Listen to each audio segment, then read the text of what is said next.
Ils sont fils et filles de prêtres et parfois même de religieuses. Ils n'ont jamais été reconnus par l'Église catholique, ni même écoutés. Ce devrait être chose faite dans les jours qui viennent. L'association Les Enfants du Silence a été reçue au mois de février par le secrétaire général de la Conférence des évêques de France.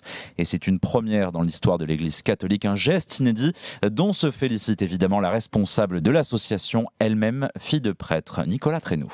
Anne-Marie a toujours été une enfant de la honte, dit-elle, née d'un amour impossible il y a 68 ans en Algérie. Mon père était prêtre à Oran. Tout ça, c'était tabou, c'était la honte. La réputation de l'homme d'église est en jeu et la paroisse fait tout pour éloigner le bébé. J'ai passé mes 3 premières années dans une famille d'accueil et on a proposé de l'argent à ma mère aussi pour qu'elle disparaisse avec moi. C'était extrêmement dur, ça. Dépression courante à l'époque qui ne s'arrêteront jamais, même quand le couple quitte l'église et s'installe dans le Var avec leur fille de 3 ans. On a quand même vécu en autarcie.